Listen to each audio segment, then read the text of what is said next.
get Yeah. better. Okay. So I'm recording here. Okay. So playing intro in 5, 4.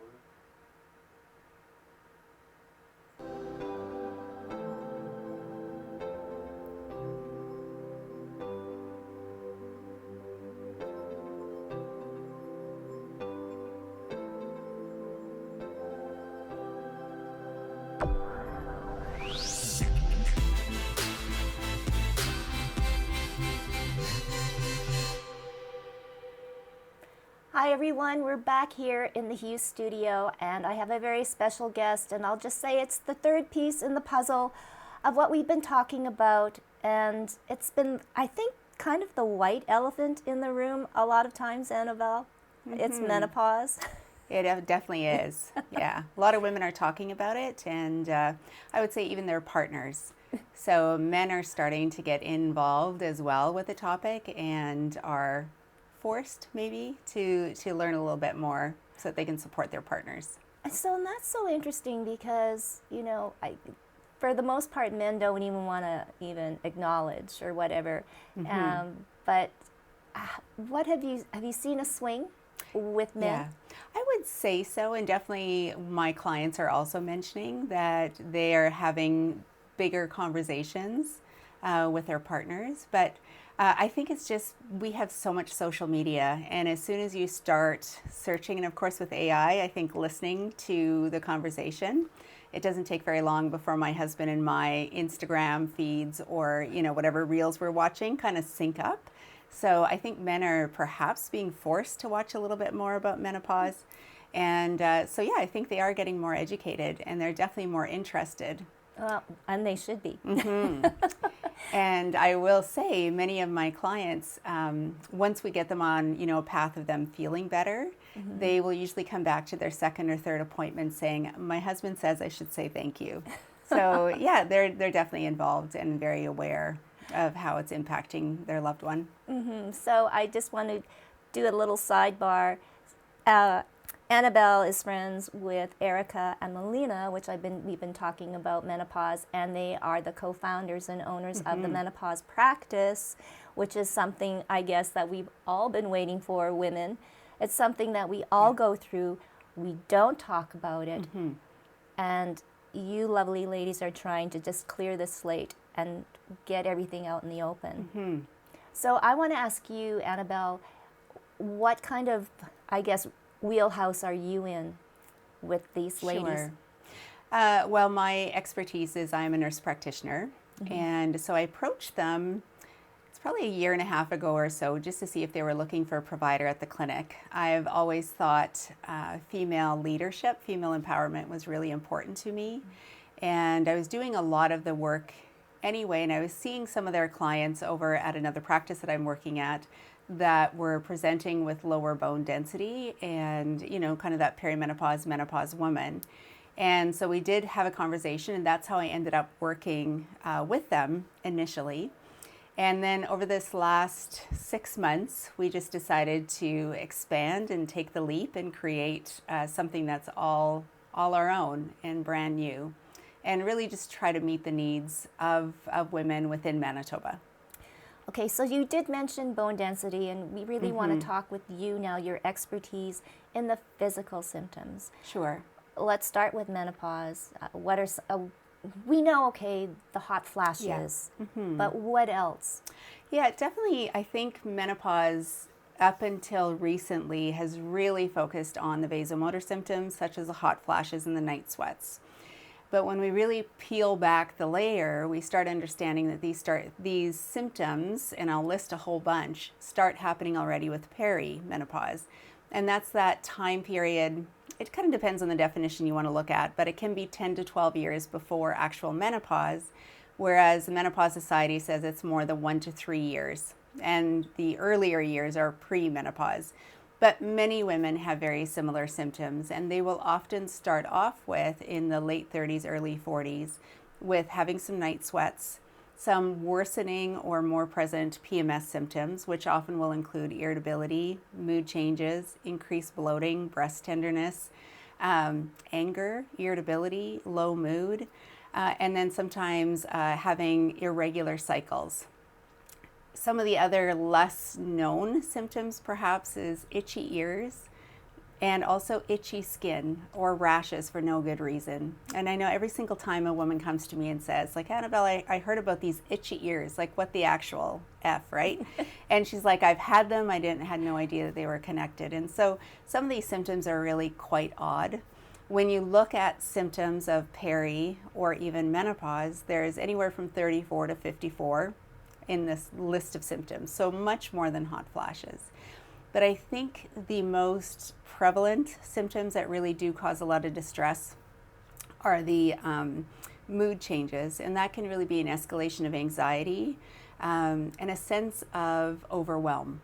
So it's not really, the woman's not necessarily depressed, she's not necessarily anxious, but she's just feeling like she's not meeting her needs or her family's needs or her friends' needs or work needs in the way that she would have previously. And I see this every single day where it's just, I don't feel like myself. I feel easily overwhelmed. I can cry at the drop of the hat. And at the same time, I'm ragey. Like so it's just that real roller coaster of emotion that impacts every single part of a woman's life. And it causes a lot of worry. And the other phrase I hear is like, am I losing it? Like, am I going crazy? Like, why am I feeling this way? Wow. I want to ask you, do you think lifestyle can escalate going into these phases earlier? Like, are you seeing younger women entering perimenopause, which, since I did not know that word, what it meant, but, you know, speaking with all of you now, yeah, you begin to wonder. I think our awareness has changed. I mean, I'm 51, and at 37, 38 was having a lot of changes that nobody named perimenopause. And I mean, I've been in healthcare for well over 30 years, so I am very well educated. I was a nurse practitioner and still hadn't really, I really didn't hear the term, didn't understand it. And so at that point, going to my family doctor and saying, you know, I'm not sleeping well, I have a lot of anxiety, really changed menses, and then having, you know, some weight issues. And my doctor never named it anything related to hormone changes. And so it was like even myself in the healthcare system didn't really know what was going on. And also was having a lot of issues with arthritis. So joint pain is another classic sign, palpitations, tons of palpitations. And so it didn't fit. Like, it didn't fit for me. I was being sent to all sorts of specialists and nobody really found anything wrong with me, but I just didn't feel good. And so it hasn't been, about 4 or 5 years ago, I really started looking into further hormone education, mostly driven selfishly because I figured there's no way in the world that I'm going through menopause without hormone therapy. Just like, so I need to do it for me, but then also for, you know, for my clientele. And just really started delving into what we didn't know and feeling, I think, just a lot more comfortable with what do we know now and how has that changed over the last 20 years. And yeah, but as far as your question, sorry, I diverted.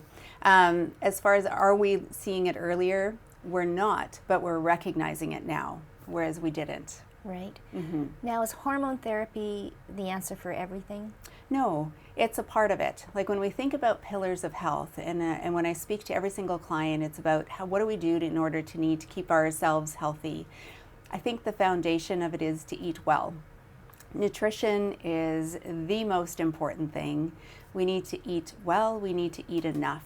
Women, as a rule, we tend to undereat and we eat the wrong things. And so that's something I've really struggled with, is how do I actually eat enough food when I'm very, very busy in my life.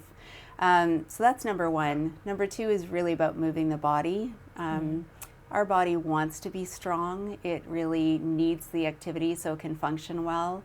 And then the third is the lifestyle. And we need to stop drinking. We need to stop smoking. We need to decrease our stress levels and have better sleep. Those are the keys. For a lot of women, we also bring in supplements because supplements can help with our journey and make certain things easier. And then medications for women who want them, can have them.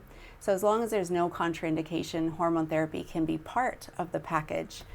But unless you're doing the nutrition and the movement and the lifestyle, it's not going to give us that real sense of relief that it can otherwise.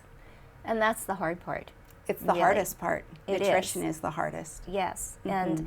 and I guess we still live in that bubble about how we look, how we dress, you know, what our status is even Yeah. too as well.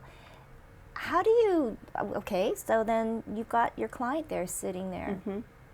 How do you change their thoughts? And I think it starts with the mind, right?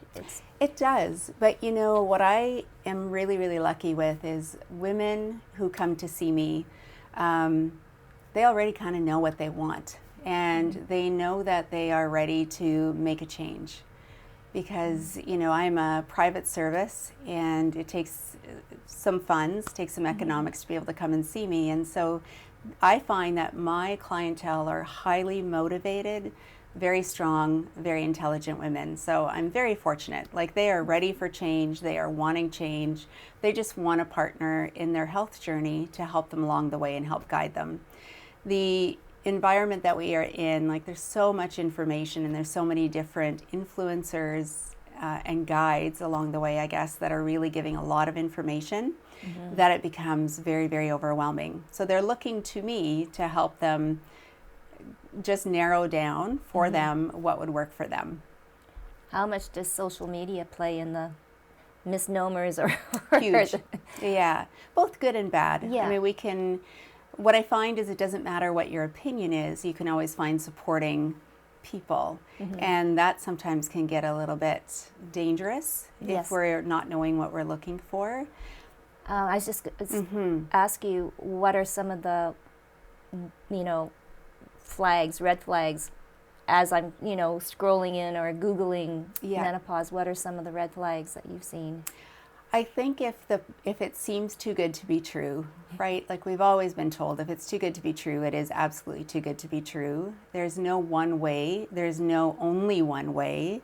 So I think if someone is giving you way too many promises, then we really need to be quite cautious. And I think it's never just one thing. And when I do an assessment with a first-time client, I'm looking for every other thing that could possibly be going on, because symptoms of peri and menopause, you know, when they include the anxiety, they can include the mood changes and the joint pain and fatigue, lack of energy. I also need to make sure that they don't have anemia, or they don't have a thyroid disorder, or a cardiovascular problem, or insulin resistance. So it's about looking for, you know, the patterns of menopause, but it's also about making sure that the other parts of their body are optimized. Okay, so perimenopause is pre-menopause. Correct. Do those symptoms just carry on and then you're in menopause, or are the symptoms different for each They're very stage? similar. So I would say when we first start off with pre or earlier perimenopause, but essentially it's premenopause, the symptoms are perhaps a little less mild or more mild. They might be more irregular. And then as we get closer toward the menopause transition, so that 1 to 3 years before we actually hit menopause, the trick in all of this is we have no idea when it actually happens. I mean, most women will go through menopause between 45 and 55. We all go through menopause if we live through our 4th and 5th decade. But when exactly is hard to know. But there is definitely an escalation of symptoms for the majority of women within that 1 to 3 years from the time of before they actually have their very last period. And so typically really exaggerated for 3 years. And then that transition piece, anywhere from 2 to 5 years on the other side of that, tends to be when the symptoms are at its highest or most severe or at their peak. So when we break that down, it's kind of like 3 years plus about 5. So we have on average 5 to 8 years of pretty significant, pretty persistent symptoms. And again, severity does vary from woman to woman. So that's a long time, Right? If Yeah. you're going through more severe symptoms. And on the other hand, you might not have any symptoms at all, correct? Yeah. And that's where in the past, when we talked about menopause, it was always about, well, if you have moderate to severe symptoms, then you really have had quite the number of menopause. Whereas now it's more of, it doesn't really matter how severe the symptoms are, we are going through menopause. And how is that feeling and looking for each woman? And it's different. But we have more acknowledgement now of the less vasomotor type symptoms, such as the joint pain, the musculoskeletal symptoms, which also include increased recovery time or not as good recovery time, along with the big thing is the mental health and the sleep disturbance. Yes, and mental health is huge. And going back to today's lifestyle, there's so much stress. When you talk to your clients, Annabelle, how do you say you got to de-stress your life? Or are there certain steps, or is it different? Obviously, it is different for every woman, but it is. But I think our bodies, for a lot of us, force us to really think about needing to make a change. We are exhausted. Many women are so tired. And that sense of overwhelm or just not being able to meet the needs that they were able to at work and at home or with family, it forces many women to take a step back and say, you know what, I can't do all of this. And so for some women, unfortunately, that looks like burnout, where they're taking a step away from work. And that's really hard too, because we're at the prime of our lives, and then all of a sudden we feel like we're just not good enough, or we're not able to be good enough for all of our demands. So that's very hard as well. But for all women, it's a matter of saying, what is all on your plate? What can you give up?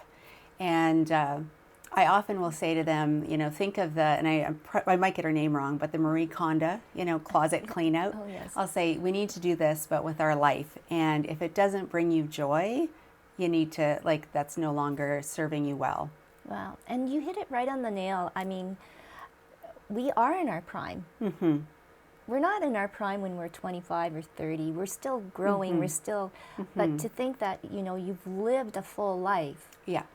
And you're ready to give. Yeah. And here we're slammed with something. No, but I mean. It can be, though. Yeah, and it can really, when we think about women and getting to our 40s and getting to mid-40s, we've worked really hard. And for many women, if they're planning on having a child or having children, they've done that along with having a career and supporting usually a partner, and then trying to do it all. And then you have one of the biggest hormone fluctuations of your time as a woman. And it can be very upsetting. I mean, some women have minimal symptoms and they feel like they, coast through it. And bless them. That's fantastic. But that is that's not really the story that many women have. No. Okay, so let's get into the menopause practice. Now it's like a one-stop shop. Really? Well, yes, it is for many. You don't need a referral, so you can absolutely just call and book in to be seen. You do have to be a Manitoba resident, or if you're out of province, you do have to come and see us in person. And then we just take the time to go through your history. We do comprehensive labs, so we can really make sure that there is nothing else that's contributing to how you're feeling day to day. And then we come up with a plan. And the plan, it does include, speaking about nutrition and movement and stress, lifestyle modification, and then supplements as they fit for that particular woman, and then medications as applicable. Wow. And then after that, so as part of that as well, many women do benefit greatly from a DEXA scan and getting a bone density done. And so just it's another way of looking at your health. I think we've focused so much on what does our external look like, how much do we weigh, how tall are we, and then whether or not we feel comfortable in that body. So having the DEXA allows us to see ourselves in a slightly different way. And then once we come up with a plan, then I follow up with them typically in 3 months, and then either in 3 months again or in 6 months, because we have to see improvement. And my idea of what improvement is, I want my client to come back to me and say that they feel like themselves. Like, that's it. It's just come back to me and say you're feeling more like yourself, you're feeling better, the inside is matching the outside, and you recognize who that woman is in the mirror again. And 'Cause- have you had that? Every single time. Wow. Yeah. Well, that's so amazing. And that must, on a personal note, Wonderful. yes. Yeah, extremely rewarding. And, definitely some women, when they're first presenting to me, like they just feel stuck. They feel like they've tried all the things and nothing is working for them. And sometimes it's not very much that I'm doing for them or with them. But I think, just talking it through and guiding them perhaps to some better educational resources that they can look at. But coming up with a plan that's personalized and fits for them, which may or may not include hormone therapy. Yes. So what would you say to a woman out there, and it could be a younger woman, maybe going through perimenopause, maybe listening to this and, oh, that sounds like me. What would you say to convince them? Because that's the first thing, right? Because I'm not going to a doctor. I can fix this myself. Yeah, and I think there's many things we can do without necessarily seeing a prescriber, but definitely educating yourself and then trying to be the very best version of yourself that you can. Get rid of the garbage. Get rid of the garbage that we eat, that we drink, the social environments sometimes that don't bring us any benefit whatsoever. So clean it all out. Get rid of what you can. And then if you still need, some help, then come to one of us that is well educated and we can really support you with this phase of life. It doesn't have to be complete crap. It can be really empowering. It can really feel good because we want to look at the next 30, 40 years and just do it better. We want to be strong. And our ultimate goal is, no matter what age I am, I need to be able to get off the floor without assistance. So that's my idea of, I'm okay if I can sit on the floor, play with my grandson, but get up by myself without looking like I need, an aid. Then I'm good. Oh my goodness. Well, I guess that's one benchmark that we can kind of work towards, but I think it's fantastic. Congratulations, Thank you. Annabelle. So Annabelle, Erica, Melina, they're all here to help you. It is the Menopause Practice. Go to the website. I encourage all of you women out there. It's called themenopausepractice.ca. And Annabelle, one step to creating an empowering women. Yeah. Yeah, it's just about leading and guiding and really supporting my women as they go through this journey. Wow. It's all girl power. Thank you so much for being here on Thank you. Hue. And we'll see you next time right here on Hue.